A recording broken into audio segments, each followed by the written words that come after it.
Bueno, muy buenos días a todos.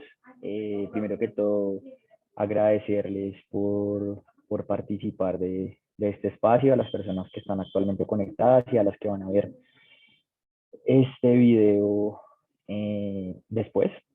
Mi nombre es Juan Fernando Restrepo, yo soy el analista de riesgo político y de seguridad de Unitempus. Hace cerca de 6 años dirijo el Centro de Análisis de Coyuntura y Seguridad de la empresa.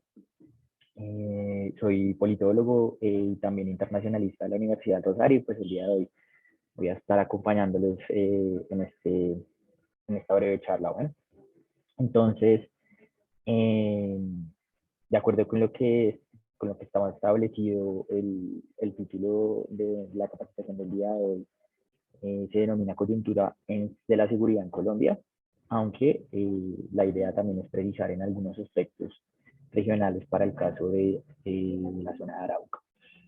Entonces, dicho eso, el objetivo de esta conversación es básicamente conocer y comprender los elementos fundamentales que giran en torno a los grandes temas de seguridad en Colombia y de Arauca, por supuesto.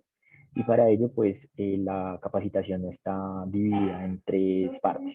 La primera es hablar un poco de los conceptos básicos para los análisis de materia de seguridad, esto con la finalidad de que pues hablemos un poco el mismo idioma y que entendamos un poco las metodologías, las tipologías que hay en la caracterización de las estadísticas relacionadas con los grandes temas de seguridad. El segundo, ya digamos que es la parte gruesa de la capacitación, es hablar un poco del contexto general de la seguridad en Colombia, las distintas etapas y los capítulos que han dado en torno a este o a los grandes temas de seguridad, y analizar un poco cómo se encuentra el país o cuál es el contexto general del país alrededor de los indicadores y de nuestro mapa de riesgo, que es, digamos, que el core central de lo que hacemos en este departamento en OmniTempus. Y la tercera ya pues es adentrarnos específicamente, digamos, hacer un análisis similar al que hacemos a un grado macro en Colombia para llevarlo a un plano en el contexto de Arauca. Entonces, bueno, empezando con la primera parte, que tiene que ver con los conceptos básicos. ¿Por qué son importantes los indicadores en materia de seguridad? Sabemos que muchas personas, tanto ciudadanos del común como las personas que están inmersas en los grandes temas de seguridad, tienen que toparse con los indicadores o con las estadísticas. Para algunos, de pronto no simpáticas, porque perciben la seguridad como algo netamente subjetivo de cómo nos sentimos. Al final, la seguridad pues es una sensación, pero las estadísticas en materia de seguridad son fundamentales para poder hacer análisis comparado. Análisis comparado quiere decir poder comparar un territorio y una zona en específico con otra. Si no contáramos con ese tipo de estadísticas, no podríamos realizar ese tipo de análisis. Por otra parte, digamos, ya llevado más a un aspecto político, sin los indicadores y sin las estadísticas, no se podrían realizar toma de decisión y políticas públicas. Es decir, todos los programas o los grandes planes que giran en torno a, por ejemplo, combatir diferentes clases de delitos, giran en torno a los datos que tenemos. Por poner un ejemplo básico, si no contáramos con los datos de denuncia alrededor, digamos, del hurto a personas en la ciudad de Bogotá, por ejemplo, si no sabemos a qué horas es donde se genera mayor recurrencia, si las víctimas son jóvenes, si las víctimas son personas de entre 25 y 35 años, si son hombres, mujeres, y digamos, por ejemplo, en qué zonas son más recurrentes, no se podrían elaborar planes robustos y que realmente puedan arrojar resultados para combatir esta serie de fenómenos. La segunda tiene que ver con cuál es el tipo de indicadores que nosotros generamos. La verdad es que muchas veces hablamos de los casos generales, del número grueso, de la cifra de los datos que se denuncian. Sin embargo, para poder hacer análisis comparado es supremamente importante realizar comparaciones poblacionales. ¿Eso qué quiere decir? Digamos, si nosotros hablamos de que en Bogotá se cometen más o menos eh, 1.100 homicidios al año, pero decimos que, por ejemplo, en un departamento como Arauca se cometen 100, por decir un número, pues uno podría pensar que la situación en Bogotá es mucho más catastrófica que en Arauca. Sin embargo, la única forma de poder realizar una comparación fidedigna y realmente basada en aspectos simétricos sería alrededor de las tasas poblacionales. Por eso es que nosotros siempre vamos a encontrarnos con que los indicadores de seguridad se presentan con tasas multiplicadas por 100.000 habitantes o por 10.000 habitantes para que esos números nos den, digamos, que certezas frente a las diferentes dinámicas que se puedan generar en el territorio.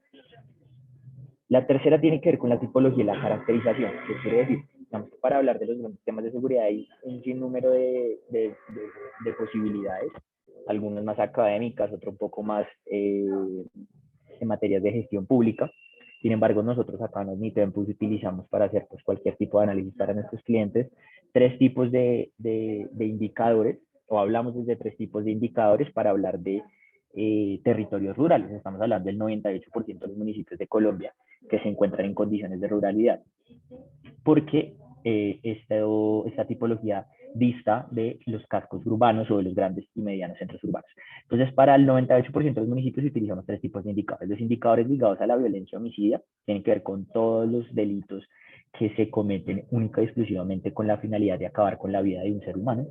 Dos, los indicadores históricamente ligados al conflicto armado. Hablamos de diferentes fenómenos que hace 30, 40, 50 años han girado específicamente a los conflictos regionales entre actores políticos o no políticos, o actores, digamos, o mafias netamente de crimen organizado, pero que de alguna manera se han desenvuelto en el marco del conflicto armado colombiano.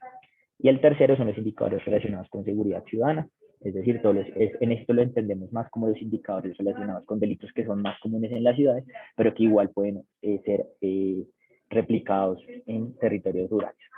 Las tipologías para los grandes y medios centros urbanos, es decir, como les decía, para la mayoría de las capitales departamentales y algunas otras ciudades, también son tres. En este caso se repiten los indicadores de violencia homicida y los indicadores relacionados con seguridad ciudadana. Sacamos los indicadores de conflicto armado que se encuentran inmersos en algunas de las otras, y el tercero están los indicadores de seguridad personal, es decir, indicadores que pueden generar alto impacto, pero que ya por la condición actual de la comunidad colombiana son de baja recurrencia en centros urbanos. Un poco bueno, también es importante hablar de los puntos flacos de las estadísticas, porque por supuesto también cuentan con ciertas debilidades, y la fiabilidad, principalmente en la fiabilidad de las mismas. Entonces, ¿cuáles son algunas de ellas? Sobre las debilidades de los indicadores. La primera son las reformas frecuentes, es decir, que perfectamente por una orden ejecutiva o por algún tipo de trámite en el Congreso o en alguna otra, o en una entidad de control, los delitos dejan de ser categorizados de la misma manera y pasan a ser categorizados de otra forma. Entonces, digamos que uno de los ejemplos más recurrentes de esto es el caso del secuestro express, que hasta hace unos años el secuestro express estaba incluido en las estadísticas de secuestro. O sea, cuando me refiero a secuestro express me refiero al paseo millonario, y pasó a ser parte de las estadísticas de hurto a personas. ¿Sí? Entonces, pues al final, un secuestro express y el paseo millonario es una forma de retención que pues no dista de un caso de secuestro extorsivo. Sin embargo, fue decidido cambiar porque engrosaba demasiado las estadísticas, o eso es al menos lo que nosotros los analistas hemos podido encontrar. Engrosaba las estadísticas de secuestro, lo cual siempre será peor que engrosar las cifras de hurto a personas. La segunda es el falsamiento fraude, es decir, muchas veces las autoridades, no las autoridades, sino los gobiernos locales, regionales o nacionales, con la finalidad de mostrar algún tipo de resultado, modifican la forma en que se recolectan o en que se difunden las estadísticas. Digamos que el falsamiento fraude puede pasar desde manipular alguna clase de cifra o el de sencillamente no replicarlas al público y que sean de difícil acceso para la ciudadanía. La tercera son las proyecciones no acertadas, digamos que está un poco ligada a la anterior, y es que con la finalidad de, o con, digamos, no sé, por ejemplo, ahorita que estamos en plena campaña presidencial, algunos candidatos establecen metas, dicen, digamos, por ejemplo, que van a bajar la tasa de homicidios de 27 a 20. Entonces, en algún momento, al tratar de evidenciar resultados de manera similar, hay algún tipo de alteración de las estadísticas en alguna de las cadenas de recolección de los datos o de la proyección de los datos. Y finalmente, el subregistro de la cifra negra, digamos que esa es la mayor debilidad, y sobre todo que hay con la recolección de datos en materia de seguridad ciudadana, que tiene que ver con los delitos que no son denunciados. Entonces, ese porcentaje de delitos que no son denunciados pasan a algo que en inglés se llama Black View y que, digamos, es uno de los principales retos de los gobiernos, no solo en Colombia, sino también en América Latina, que es promover que la ciudadanía denuncie más con el fin de engrosar los datos que tenemos, bien sea para analizarlos o para generar política pública. Entonces, por decirles, comentarles así a grosso modo, en una ciudad como Bogotá se estima que cerca del 50% de los delitos no son denunciados, es decir, solo contamos con el 50% de los hurtos a personas, para hacerlo. Solo contamos con el 50% de la estadística para poder desarrollar programas que contrarresten los asaltos y el cosquilleo, por ejemplo, en Transmilenio. Por supuesto, crear programas alrededor de eso es bastante complejo, es un desafío titánico y por eso muchas veces la principal estrategia de los gobiernos es promover la denuncia, el indicador y pues solventar el indicador de denuncia. Eso por la primera parte. La segunda, ya empezando a hablar del contexto general de la seguridad en Colombia.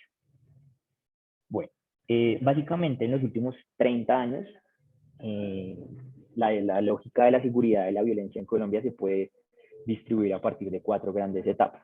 La primera entre 1990 y 2001, que hemos denominado agudización del conflicto armado. Básicamente en esta etapa es cuando las guerrillas en cabeza de las FARC y el ELN y también los grupos paramilitares se encuentran en una etapa de auge. En estos momentos no solo se agudiza el conflicto entre el Estado colombiano y las guerrillas, sino entre las guerrillas y los paramilitares. Por supuesto, esto se evidenció en un deterioro de algunos de los indicadores históricamente ligados al conflicto armado. Digamos que en esta etapa se vivió el momento más agudo, por ejemplo, del secuestro en Colombia y también de las víctimas de minas antipersona.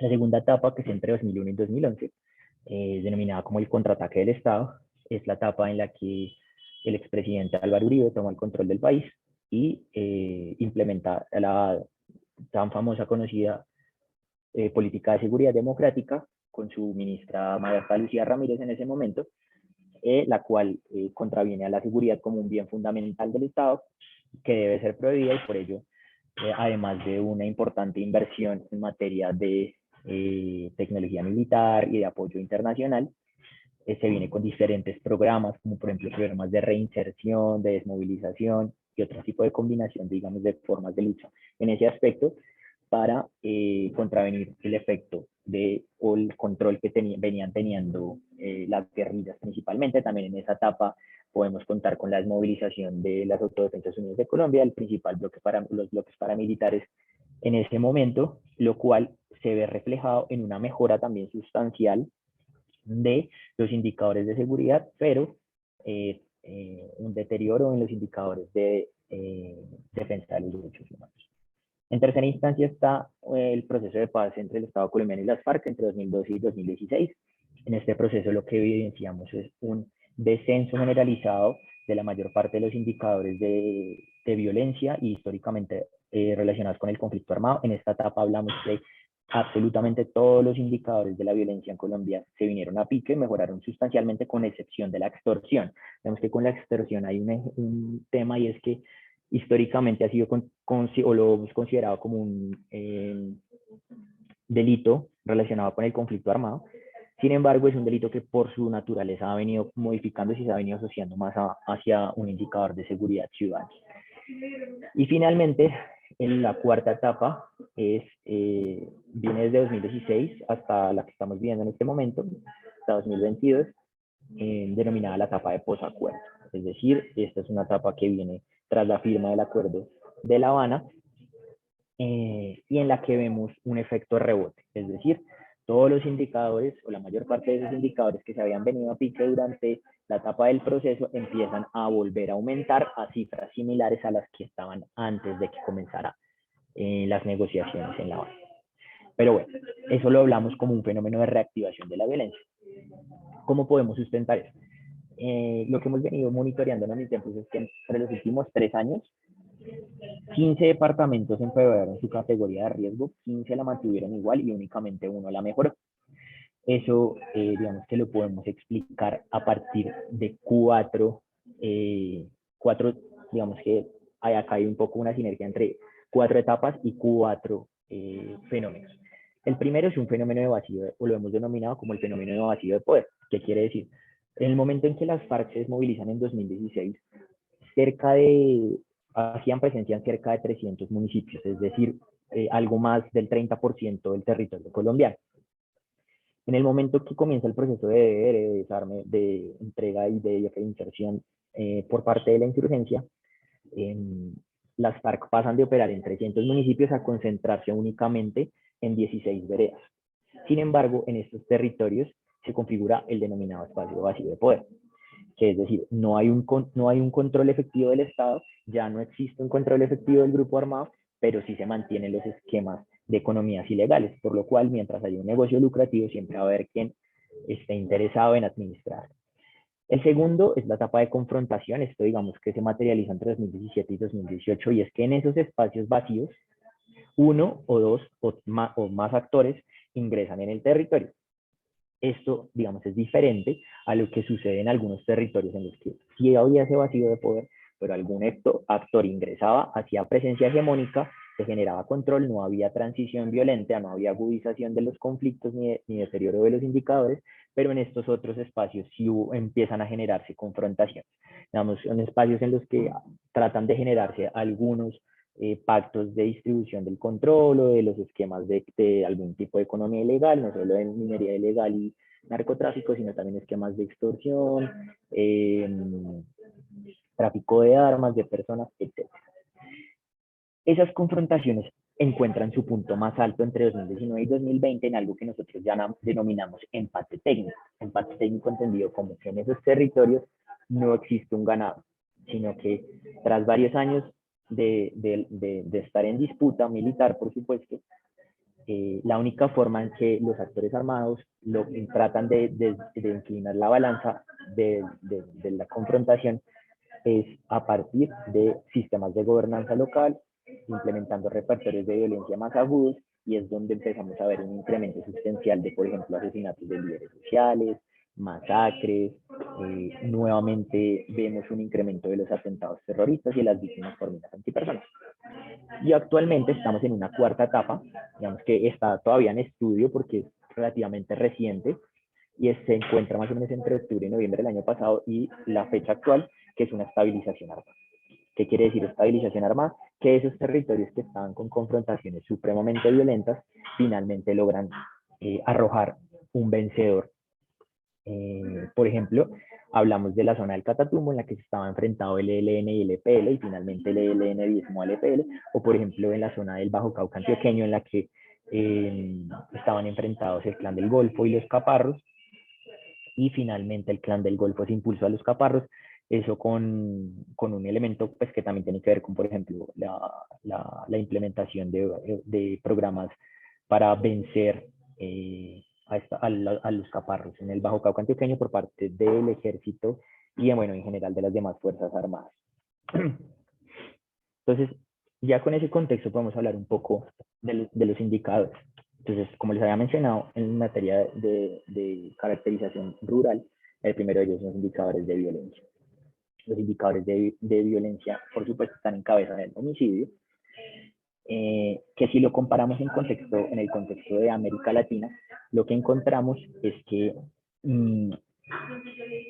digamos que el gran lunar en materia de violencia homicida en América del Sur continúa siendo Colombia.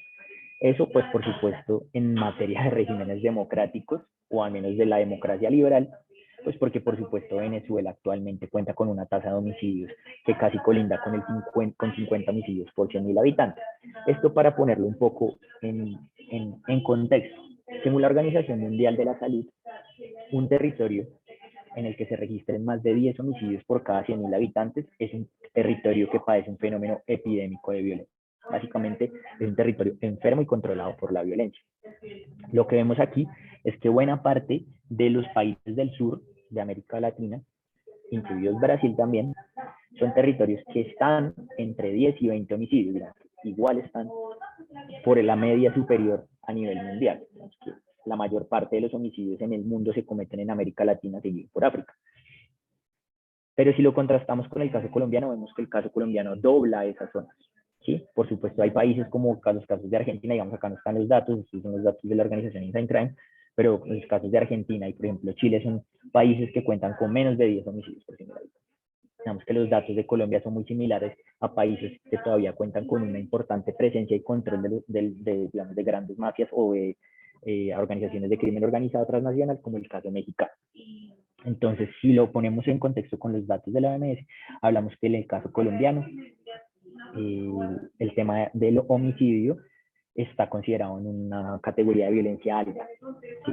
Por supuesto, esto es importante resaltarlo en el sentido en que si contrastamos con las estadísticas de hace unos años, vemos que antes del 2012, los homicidios, antes del 2013 y 2012, la tasa de homicidios por 100.000 habitantes en Colombia era superior a los 35, 34 homicidios por cada 100.000 habitantes, es decir, como vimos en la gráfica anterior, estaba caracterizado en una zona de violencia muy alta, por supuesto el pico más alto. Ni que así hablamos en la época de mitad de los 90, cuando ese indicador podía llegar a ser hasta 70 homicidios por 100.000 habitantes. ¿Qué hemos visto en el contraste con la reactivación de la violencia? Vemos que entre 2002 y 2016 el indicador de homicidios se redujo notablemente, pero tal como les expliqué anteriormente, empezó a tener unos altibajos. Esos altibajos se materializan en 2021, cuando la tasa de 100.000 habitantes llega casi a 28, un número similar al que teníamos en 2015. Por supuesto, es un retroceso notable, pero que también tiene explicación en lo que les mencionaba ahorita y tiene que ver con la confrontación regional entre actores armados y legales. El segundo indicador que nos muestra una radiografía de lo que viene sucediendo en Colombia es el de homicidios colectivos o también masacres. Si se dan cuenta en la tabla de la derecha, se podrán dar cuenta cómo entre 2011 y 2014, y digamos que en una etapa de una relativa estabilidad, el número de masacres se redujo de 37 masacres al año a 9, y eso se mantuvo más o menos entre los años en los que se estaba finalizando el proceso de paz con las FARC.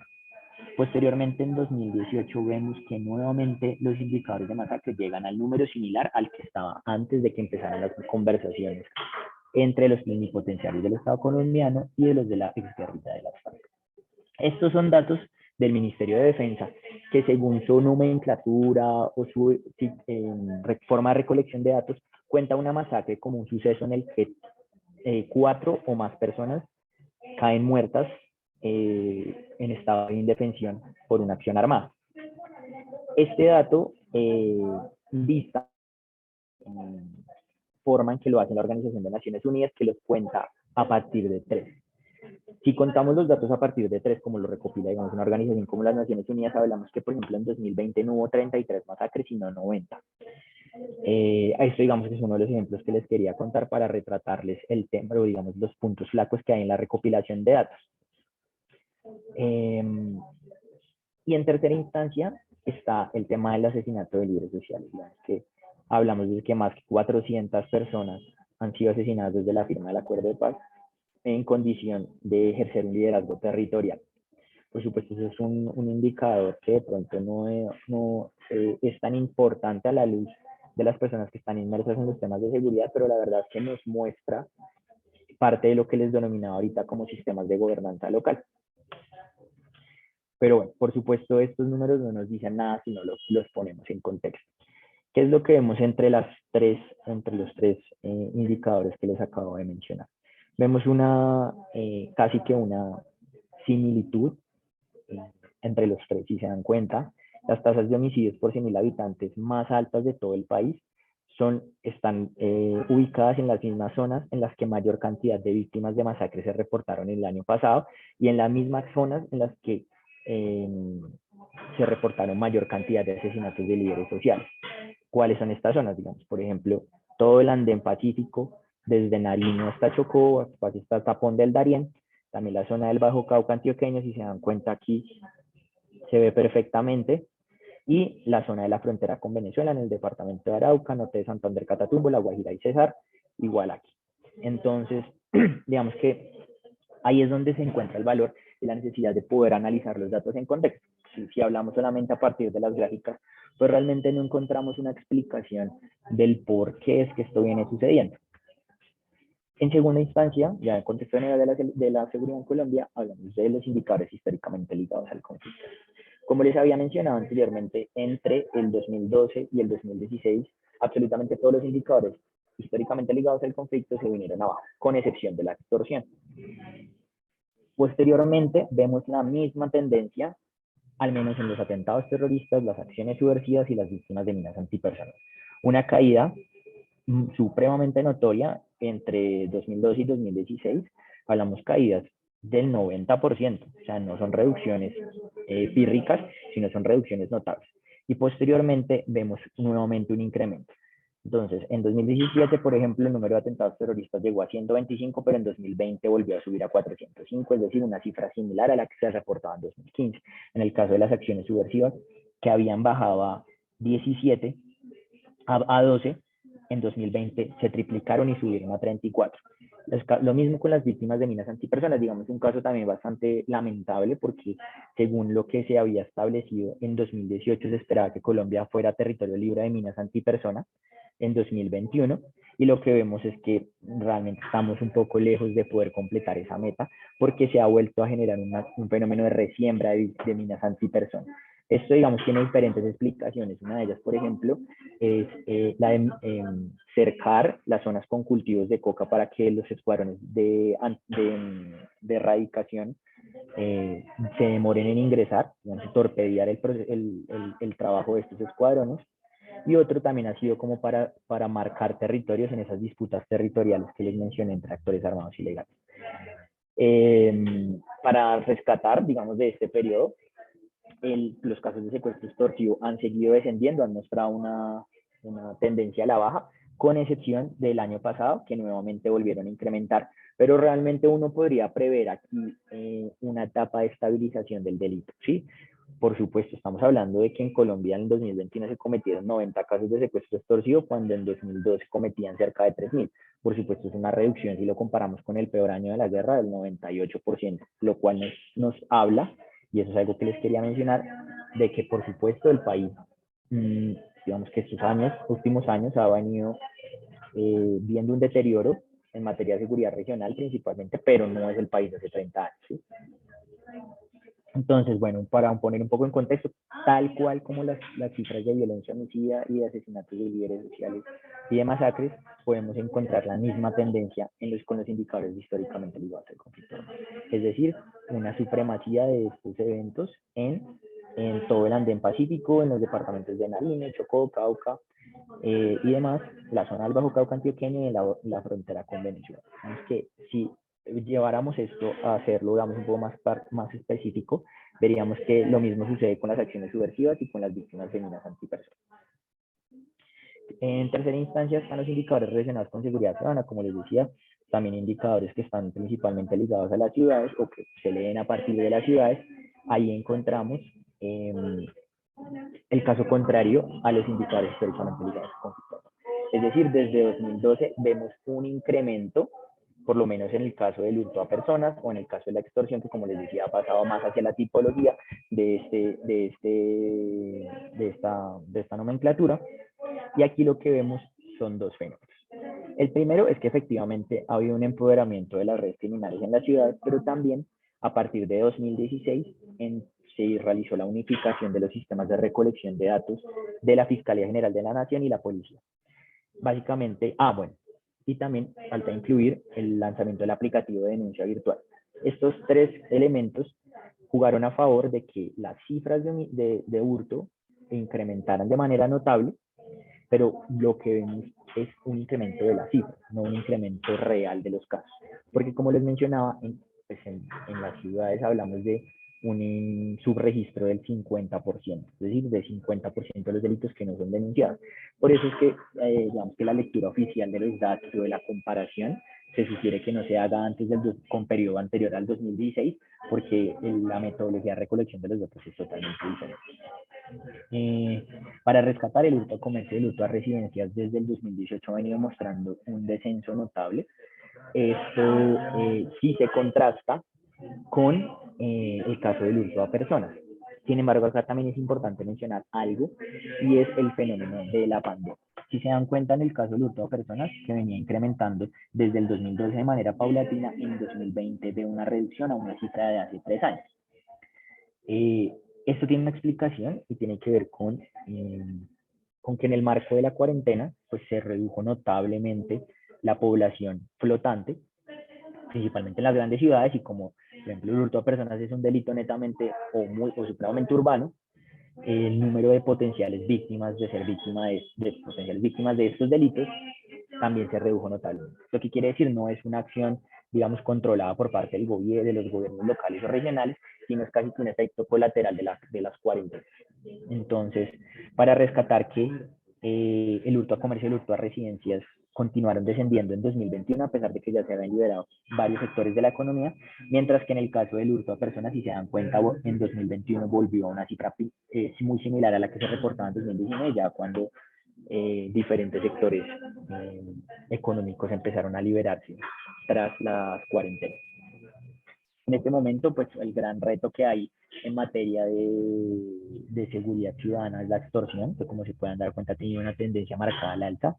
Es un delito que, según las autoridades, se estima que el 90% de las llamadas extorsivas provienen de la cárcel. Entonces acá hay una problemática seria, porque hablamos de un problema de seguridad ciudadana, pero también un problema de política criminal y de justicia, ¿sí? Porque pues los entes de seguridad no son los mismos encargados de administrar la justicia. Entonces, ese es uno de los grandes desafíos que tiene el país, porque es la falta de sincronía entre otros. Como les decía, por supuesto, son delitos supremamente urbanos. Entonces, si se dan cuenta, la mayor cantidad de casos de hurto a personas y de hurto a residencias al comercio se perpetúan en una ciudad como Bogotá, en Cali, en Medellín. Por supuesto, pues porque son las más pobladas también, ¿no? Si realizáramos esto, el contraste, acá es donde vemos la importancia de realizar contrastes poblacionales para poder encontrar realmente los territorios más afectados, pero lo cierto es que la cantidad de casos es tan grande que igual continúan preservando las tasas más altas por 100.000 habitantes. El cuarto punto ya es pasar de las consecuencias o de los efectos a las causas. ¿Qué quiere decir eso?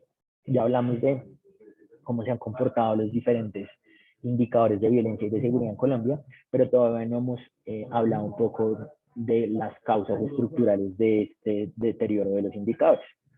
Por supuesto, uno de ellos son la dinámica de las economías ilícitas, porque al final son los negocios y son los esquemas ilegales de renta los que la gran gasolina del conflicto fue la inseguridad en este país.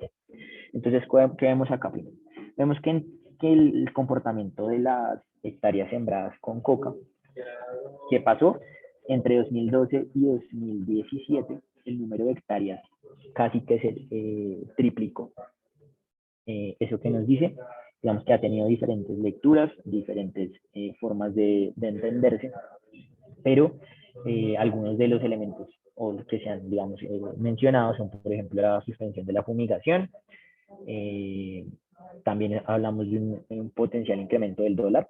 ¿Qué quiere decir esto? Que en ese mismo periodo que aumentó el precio del dólar con el peso colombiano, por supuesto, incrementaron los réditos o las ganancias de las grandes mafias que controlan, digamos, la exportación de narcóticos, principalmente de cocaína, porque, pues, por supuesto, recibían su retribución en dólares y el dinero entraba acá en Colombia. Después de esto viene una etapa, digamos, entre 2018 y 2020, que es de descenso del indicador de cultivos de coca, pero en contravención de otro elemento que tiene que ver con el incremento del potencial de producción de cocaína. ¿Qué quiere decir esto? Una tecnificación de los cárteles. Una tecnificación entendida como con menor digamos, stock de mata de coca, igual continuaba incrementando el potencial de producción. Menos precursores, menos cantidad de mata de coca era necesaria o es necesaria para continuar produciendo la misma cantidad de cocaína. Eso también, digamos, con otro elemento importante, y es que en los últimos años se ha multiplicado exponencialmente el número de incautaciones, pero aún así, digamos que vemos una imposibilidad de reducir elementos como los que les mencionaba anteriormente. Obviamente, si ponemos esto en contexto, vemos que pues, las zonas, el 72% de los cultivos de mata de coca se concentran entre Putumayo, Nariño, Cauca y norte de Santander. Eso quiere decir que es un fenómeno demasiado localizado, y también es un fenómeno demasiado localizado si lo contrastamos con la dinámica de la violencia y de los indicadores históricamente ligados al conflicto. Si se recuerdan ahorita, digamos que las zonas en las que están ubicados los cultivos de coca son básicamente las mismas zonas donde mayor cantidad de víctimas de masacres se registran. Y esto si lo llevamos a otro escenario, por ejemplo el de la minería ilegal, vemos que, por ejemplo, la zona del Bajo Cauca antioqueño, que es la que cuenta con municipios con mayor cantidad de riesgo por minería ilícita, o por ejemplo el sur del Chocó, son terrenos supremamente disputados y supremamente violentos. Digamos que hay acá un fenómeno de reinvención de los grupos armados organizados en Colombia, y es decir, ninguno está casado con un solo esquema o con una sola renta, sino que migran dependiendo de la situación. Migran porque, por ejemplo, entre 2013 y 2017 el incremento del precio del oro fue exponencial. En ese momento, perdón, entre 2018 y 2020. Eso también se ha explicado un poco el descenso del número de hectáreas de coca. Es decir, depende de la lectura. Algunas personas lo entienden como una importante avanzada del Estado frente a este fenómeno, pero otras personas lo entienden como una consecuencia de la reducción del precio de la pasta de coca versus el incremento del precio del oro, lo cual llevó a que, si en las zonas en las que hay coca también hay oro, pues las organizaciones ilegales lo único que hacen es migrar en su empresa. Listo. En cuanto a la dinámica de los grupos armados ilegales, ya hablamos de los indicadores, ya hablamos de la violencia, perdón, de las causas estructurales de la violencia en Colombia, que tiene que ver con las economías ilegales, pero ahora nos falta hablar de los administradores de estas economías ilegales. Entonces, bueno, en Colombia observamos actualmente 4 tipos de organizaciones, digamos, de alcance regional, perdón, de alcance nacional y alcance regional, entre las cuales se encuentra el Clan del Golfo, que en este momento, bueno, me faltó mencionar una cosa, y es que en el 40% de los municipios de Colombia hace presencia al menos un actor armado.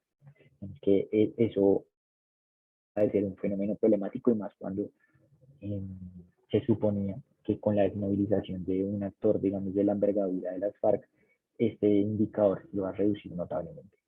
Entonces vemos que el Clan del Golfo opera en cerca de 250 municipios, según las estimaciones de algunas organizaciones que hacen operación en campo, hablamos de 31 municipios más que en 2021.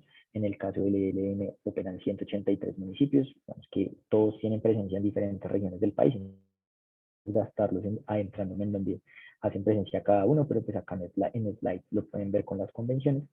El ELN hace presencia en 183 municipios, 2 más que en 2021, y en el caso de los grupos post-FARC, vemos que aquí hay un tema en el que quiero hacer mención, y es que, vemos que mediáticamente se habla bastante de las disidencias de las FARC como un gran bloque, ¿sí? O como una gran categoría. Lo cierto es que hace más o menos unos 2 años se hablaba de 33 estructuras diferentes, y que de esas 33 estructuras solamente había cierta unidad en 10, que estaban en su momento lideradas por Gentil Duarte, que hace esta semana salió la noticia de su presunto asesinato en territorio venezolano. Actualmente, esos grupos, esas 33 estructuras, se han alineado en 2 grandes bloques.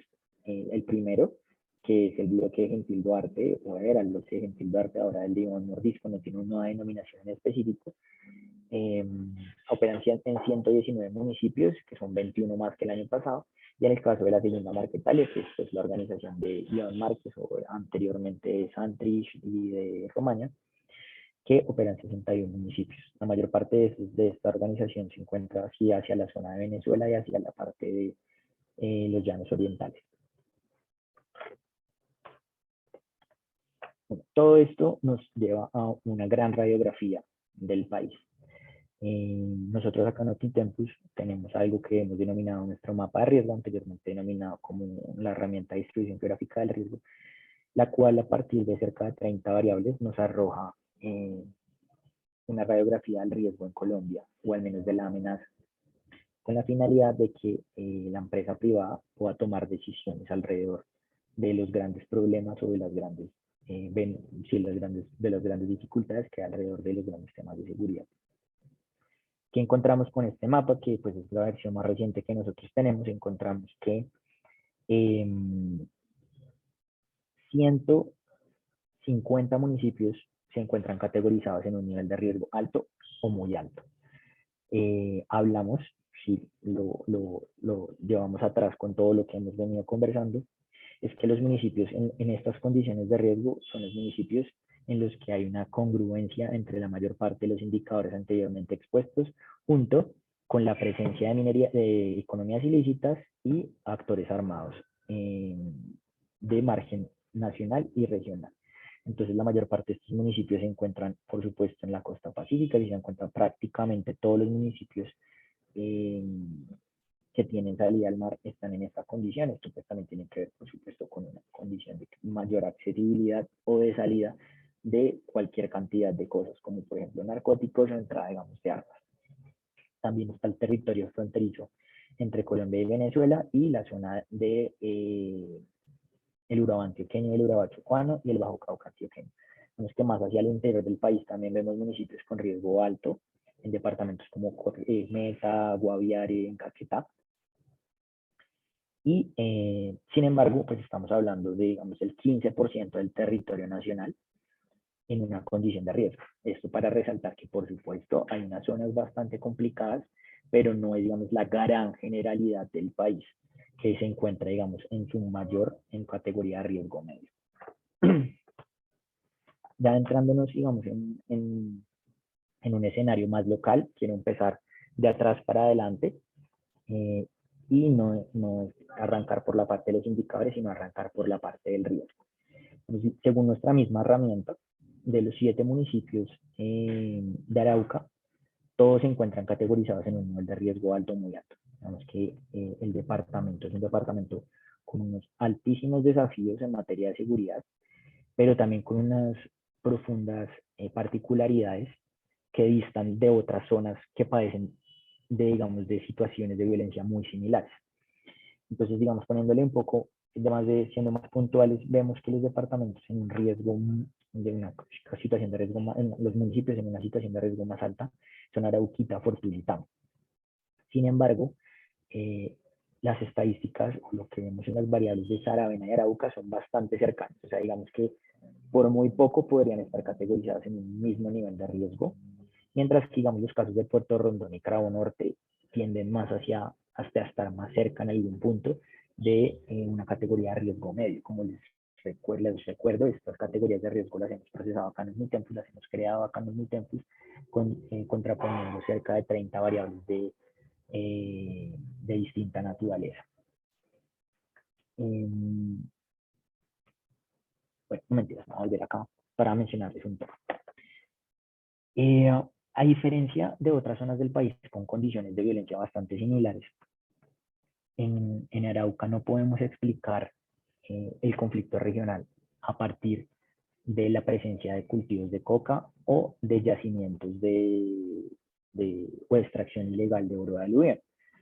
¿Qué quiere decir esto? Que mientras, por ejemplo, en una zona como Tumaco, en Puerto Asís, en Tibú, que son zonas con vastas sembradíos de coca, vemos que en Arauca, según el informe de las Naciones Unidas contra la Droga y la Oficina de las Naciones Unidas contra la Droga y el Delito, en Arauca no se registró en 2020 ninguna hectárea sembrada con coca, ni tampoco se registró ningún yacimiento de extracción o minería a cielo abierto a gran escala, como por ejemplo en el Bajo Cauca antioqueño o en el sur del Chocó. Entonces, ¿cómo se explica la violencia en Arauca? Básicamente por ser considerado un territorio estratégico para los actores armados.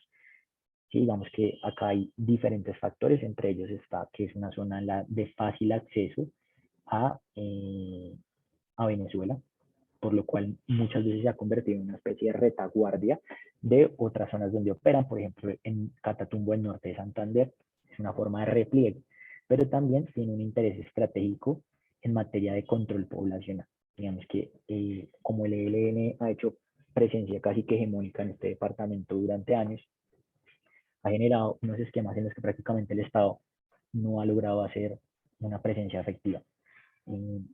por lo cual es bastante disputado. Ya hablando un poco de los indicadores, digamos que vemos un comportamiento similar a la tendencia nacional, y es que en el caso del homicidio, entre 2012 y 2016 se vio entre picos y bajos, perdón, se vio un descenso de los indicadores de homicidio, de violencia homicida. Por ejemplo, en 2010 hablábamos de una tasa de homicidios por 100.000 habitantes de 70, cuando en 2015-2016 la tasa llegó a 30-31, es decir, menos de la mitad. Obviamente estos son municipios, algunos de ellos municipios PED, que pues son los municipios terminados tras la firma del acuerdo de paz, pero nuevamente entre 2017 y 2019 vemos un incremento notable. Ese incremento tiene la misma explicación que tienen buena parte de los territorios en Colombia, es la concentración de actores armados. Aquí el ELN, que históricamente ha sido actor hegemónico en Arauca, o sea, cuando me refiero a actor hegemónico es, digamos, un actor notable, pues porque por supuesto compartió en su momento con las FARC. De hecho, pues uno de los grandes conflictos que hay entre las FARC y el ELN se da en este departamento, digamos que es el escenario principal donde se da la guerra entre las dos organizaciones hasta que logran llegar como a un acuerdo definitivo para las hostilidades. Y lo que vemos es que una vez, acá pasó algo rarísimo, que en algunos departamentos, en algunas zonas, el conflicto fue inminente desde el comienzo, ¿sí? Digamos. Sin embargo, aquí en el caso de Arauca se trató de generar algún tipo de acuerdo con la segunda marca de alianza política y con la organización de Gentil. Y eso, digamos que avanzó relativamente hasta que en 2019 esa confrontación se escala. Además de que en 2019 también se rompen las conversaciones de paz entre el gobierno y el ELN, por lo cual este actor armado busca volver a generar visibilidad para seguir manteniéndose como un interlocutor válido de cara a una posible negociación. ¿Qué es lo que hemos visto en los últimos 2 años? Vemos que el indicador volvió a establecerse, digamos que es una zona demasiado volátil, demasiado volátil, porque de hecho, si bien digamos el año pasado se logró la tasa de homicidios por 100.000 habitantes más baja de los últimos 20 años en Arauca, todo indica que este año va a volver a subir. Todo esto, si tenemos en cuenta, por ejemplo, el conflicto que hubo entre territorio colombiano y venezolano, entre las disidencias de las FARC y el ELN a comienzo de este año. 2, el paro armado del ELN, que también, por supuesto, pues, ha dejado diferentes escuelas, y un reposicionamiento de la guerrilla en este territorio con el fin de cara a las elecciones de mantenerse, como les decía, como un interlocutor válido de cara a una negociación política en el futuro. En cuanto a la distribución territorial del homicidio, pues el año pasado la verdad es que fue demasiado homogénea. Vemos que todos los territorios la tasa de homicidios por 100.000 habitantes se mantuvo cerca del 25 al 30 homicidios por 100.000 habitantes, mientras que frente a los indicadores históricamente relacionados al conflicto armado, vemos un comportamiento bastante similar al del homicidio y bastante similar al de la tendencia nacional. Es decir, un descenso importante, como lo hemos mencionado varias veces, entre 2013 y 2017, 2016, pero nuevamente entre 2019 y 2020, básicamente al doble de lo que venía anteriormente. Digamos que uno de los grandes desafíos en materia de seguridad de cara a lo que viene en materia territorial es Arauca. Vemos que en 2021 ese número volvió a descender, bastante ecuánime con lo que veíamos en las cifras de violencia homicida, ¿sí? En el caso de las víctimas por minas antipersonal, no se presentan víctimas desde el 2019, pues digamos, lo cual es bastante positivo. Aquí lo que vemos, al igual que como los datos del 2021 y 2022, es un acuerdo entre los actores armados en el territorio. Digamos, así como les decía, digamos que el caso de Arauca es bastante particular porque en muchas zonas, como el norte de Santander, en el Catatumbo, en el Bajo Cauca antioqueño, la disminución de los indicadores se relaciona con el triunfo de alguna de las organizaciones que hacen presencia en el territorio, mientras con el caso de Arauca lo que se ha logrado establecer, digamos, desde inteligencia militar, pero también de organizaciones no gubernamentales, es que las organizaciones llegaron a acuerdos para permitirse convivir en el territorio y distribuirse, digamos, la presencia en el mismo y el control de las economías ilícitas. En el caso de el secuestro extorsivo, veíamos una importante mejora. Lo mismo, en 2010 se presentaban 16 casos de secuestro extorsivo, mientras que en 2017 2018 eso descendió a 2 y 4 casos respectivamente, pero tras un año sin ningún caso de secuestro volvieron a presentarse en 2027 y el año pasado 4. Este año no se ha presentado ninguno, al menos desde las cifras que nosotros tenemos, que son hasta abril. Entonces, eh, bueno, me faltó mencionar algo y es que la radiografía de los atentados terroristas nos habla un poco del reposicionamiento de los actores armados en el territorio. Es decir, digamos que en los municipios más contiguos a Casanare y a norte de Santander, digamos que esa zona históricamente se ha denominado como perdón, Casanare no, sino Boyacá, sí, Casanare, el ABC, el Arauca, Boyacá, Casanare, es una zona en la que, digamos, vemos bastante retaguardia del ELN.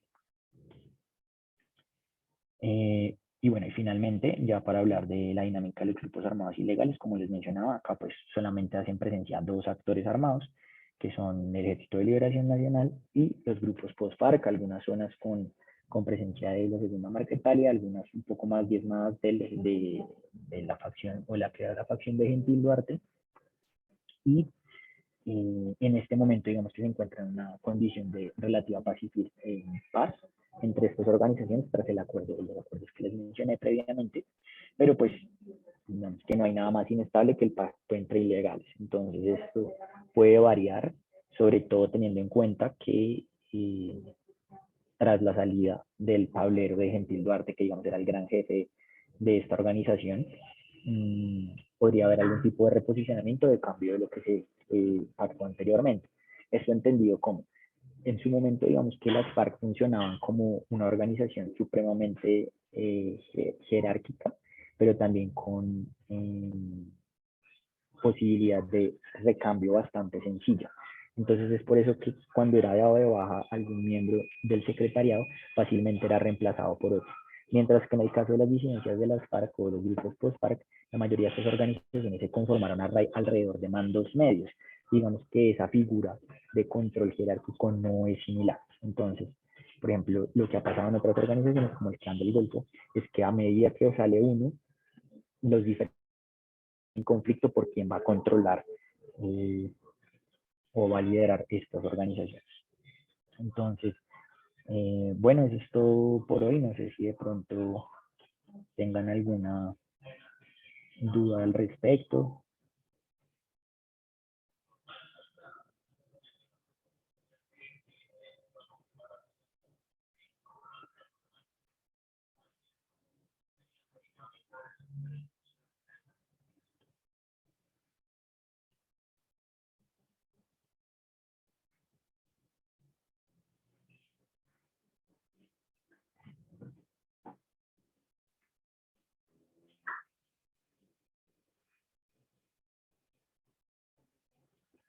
Supongo que no es cierto.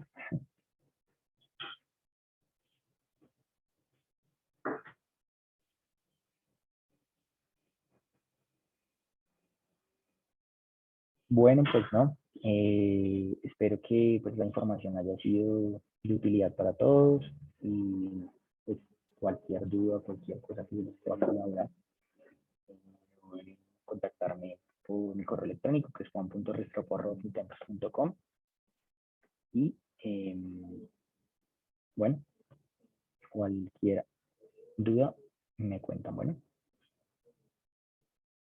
Listo, señor Juan. Entonces, no sé si usted está de acuerdo y puedo finalizar la grabación. sí, dale. Vale, Muchas gracias. perfecto.